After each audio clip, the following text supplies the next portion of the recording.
It's time for Tony DuMont's Game Show, the show where the name of the game is Game Show Reviews, because we're always game for game shows. You show us the game and we'll show you a show. Okay, it's our first one. We don't have a decent intro, so let's meet our host, the host with the most acne, Tony DuMont. Thank you, everybody! Thank you watching online, and thank you, Tim in the booth. Welcome to Tony DuMont's Game Show, where any game show is game to be shown. Is that a good quip? It's better than stock reports, Tony.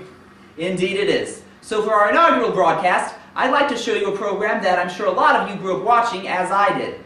First let me say, who needs American Idol when you have Central American Idol? Legends of a Hidden Temple debuted on Nickelodeon in September 1993 and ran for 3 seasons, followed by the endless repeats for which Viacom is renowned. It was produced by Stone Stanley, which had previously given us the hit children's game show Funhouse, which I'll review at a future date. This game was noted for its stone co-host and the giant granite idol to whom the temple belonged. The human with a microphone is Kirk Fogg, and the granite idol is Olmec, voiced by accomplished voiceover actor D. Bradley Baker, but we'll get into that later. The temple itself, inspired by the Indiana Jones series, was a Mayan ruin complete with a medieval European jester's court, an ancient Egyptian tomb, an ancient Roman tomb, a Southeast Asian shrine, and even a mine shaft with a working elevator. Those Mayans were indeed an advanced culture. They discovered chocolate, developed mathematics, and now it seems they've been all over the world. They even invented lasers! So let's get right to the game. In each episode, there's a particular artifact from a historical or mythical legend from somewhere in the world, and 6 teams will compete in 3 elimination rounds for the chance to retrieve it. Do you know the names and colors of all 6 teams? The red Jaguars, the blue Barracudas, the green Monkeys, the orange Iguanas, the purple Parrots, or the silver Snakes. If you knew that, it really doesn't mean much in the grand scheme of things. Anyway, the first elimination round is the moat crossing, where the teams race to make it across the shallow swimming pool. I mean the moat. The method of doing this varies from episode to episode, such as swinging on a rope, crawling across inner tubes, or paddling a raft. Of course, if you watch the show enough, you'll note that the ways of crossing the moat coincide with the temple layout and the types of apparatus used in the temple games, as they were taped on the same day and changed between taping days. Tony, we're here to review Legends, not to delve into the taping patterns. Aren't patterns important in questing? Not really, Tony. Last time you did that, you ended up thinking you could mathematically determine the winning lotto numbers, and we know how that turned out. You live and learn! So let's get back to the game. To complete the crossing, you must hit your gong on the other side, which doesn't actually look like a gong, but perhaps the minds have different ideas when it comes to percussion instruments. Anyway, the first 4 teams to hit their gong move on to the next round, the Steps of Knowledge. There, Olmec narrates a legend very loosely based on a historical or mythological figure surrounding the artifact du jour, which somehow got lost in the temple. The artifact was usually either a well-known part of a legend, such as a bottle of water from the Fountain of Youth, or the cards Wild Bill Hickok held when he was shot, or some obscure object that wasn't even mentioned in history class. In fact, a lot of the legends on the show we hadn't heard about in history class. They were from both sexes and a wide range of cultures, such as the Inuit warrior Abanukak, the African queen Nzinga, and the Japanese shogun Tokugawa Ieyasu. But, of course, I do mean it was loosely based. The artifacts were not always historically accurate. One episode was around the silver saddle horn of Hannibal. The horn was not applied to the saddle until the days of the Old West. Not so fast! Olmec, what are you doing here? As long as I'm in charge of a show, I will tell the legend any way I wish, thank you very much. Okay, let's move on. After the legend, Olmec tells us where to find the artifact, and while on the Steps of Knowledge, the teams are asked a series of questions from and pertaining to the legend. I ask the questions. And you do it very well. Teams jump in to answer by stepping on the ancient marking in front of them. A correct answer allows them to proceed to the next step, and the first 2 teams to reach the bottom steps by providing 3 correct answers advance to round 3, the temple games. Those 2 teams are properly introduced and face off in 3 skill games patterned after the legend, played on a rotating series of apparatus such as climbing walls or soap-covered surfaces. In each game, the object was to complete the task first or make the most progress in 60 seconds. One member of each team played the first game, the other played the second, and both played the third. The winners of games 1 and 2 each received half a pendant of life. Game 3 was worth a full pendant.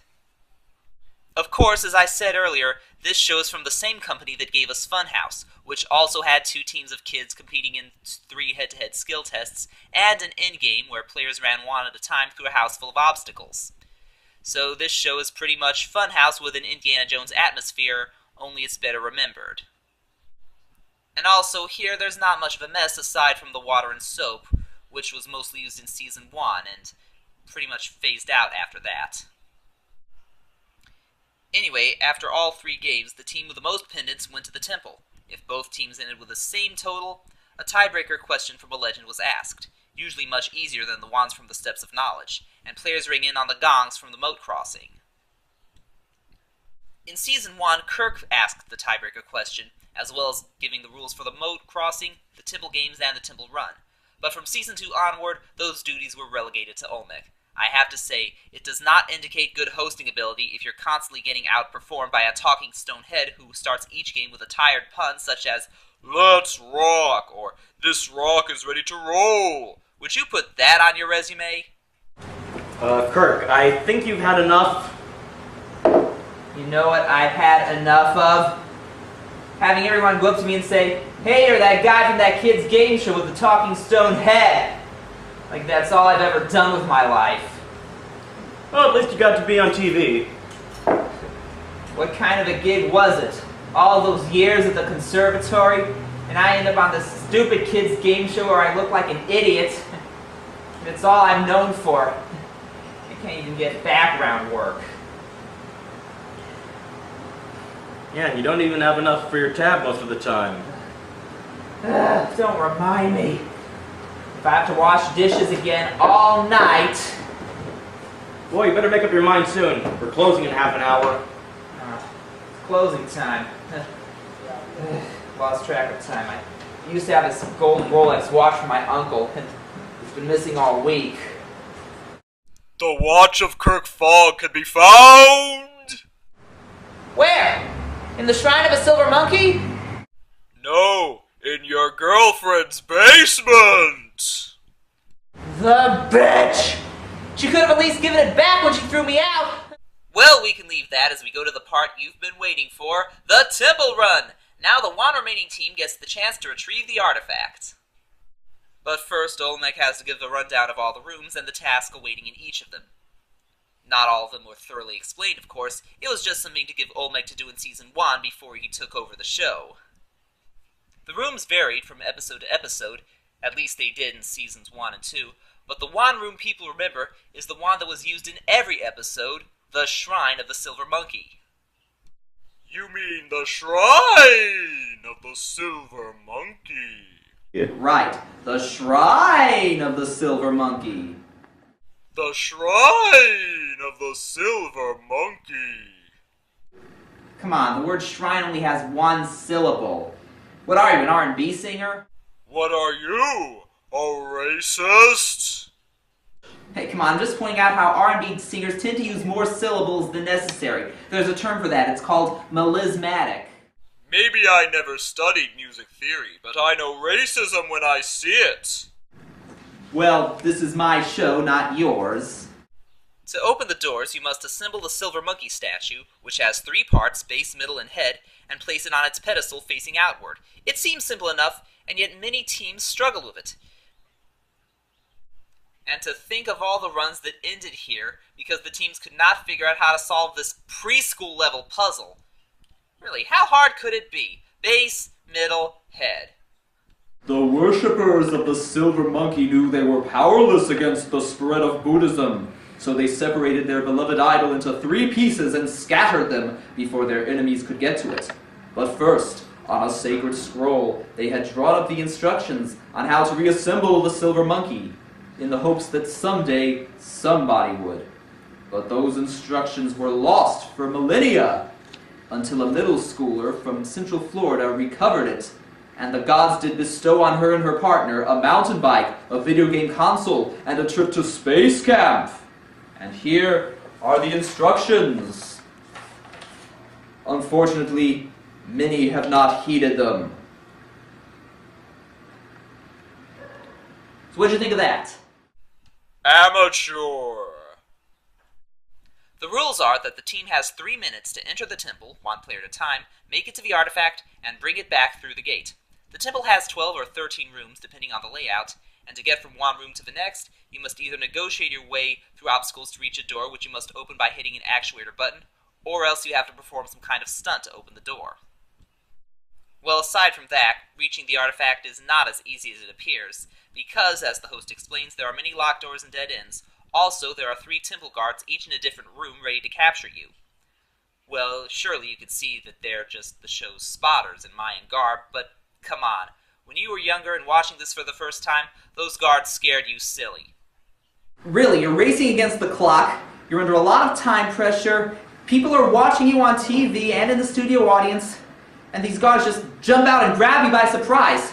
I don't see how anyone could not get startled. Tony, it's actually not excusable. What do you mean it's not? You're considerably older. Yeah, but... Whoa, temple guard!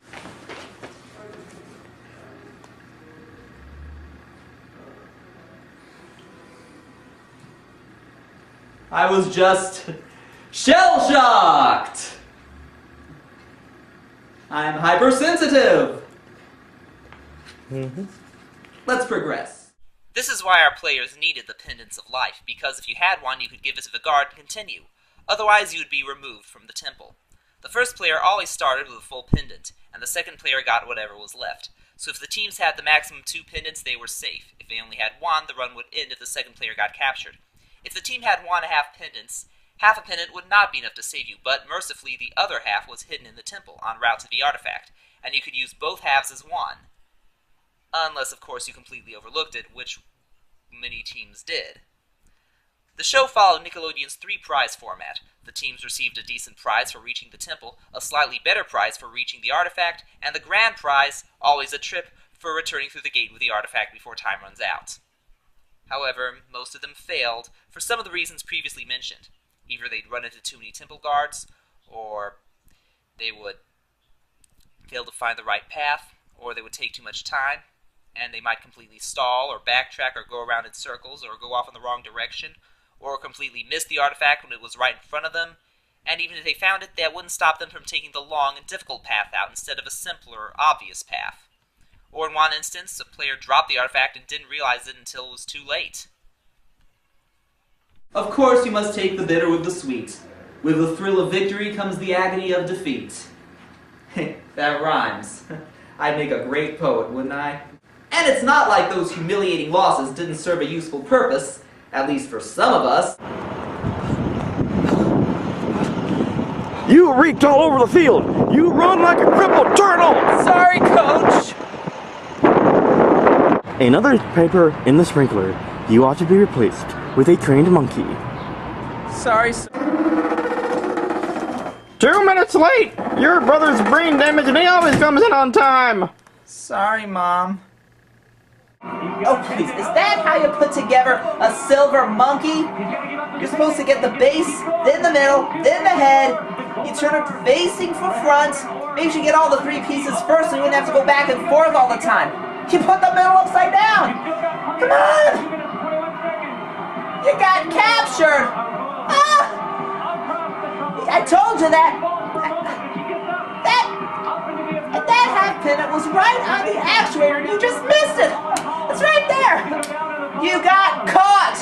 With 2 seconds remaining! So much time! You've proven yourselves worthy of a kick in the head! You ought to be handsomely rewarded with a punch in the face! Well, you got a pair of rollerblades. Not like you earned them! So in conclusion, Legends of the Hidden Temple rightly deserves its place as one of the top 3 game shows of the 1990s for children. The other 2 being Guts and Where in the World is Carmen Sandiego, which I'll review at a later date. The format successfully blended mental and physical challenges and built up suspense to the final round, which I'm pretty sure a lot of us wanted to try out for ourselves. The Indiana Jones-esque setting also helped, but from a practical vantage point, any place where kids can run through and pay off the guards with trinkets is not exactly the safest place to store valuable artifacts. The only problem with the show was Kirk Fogg being a lackluster host. He stumbled a bit and didn't exude as much charisma as he could have. Olmec, on the other hand, owned the show. For Talking Stonehead, he showed more personality and authority, and just the right amount of humor. I wonder whatever happened to Kirk Fogg. It's me, Kirk. When you throw someone out of the house, you give them back what's theirs. What did you do with my watch? Come on, I just want it back. My uncle gave it to me. What else am I supposed to sell on eBay? They only let you sell so much blood in a month. Come on. Come on. Are you even home? This is Tony DuMont saying, the choices are yours and yours alone. And please choose to watch Tony DuMont's Game Show Show. That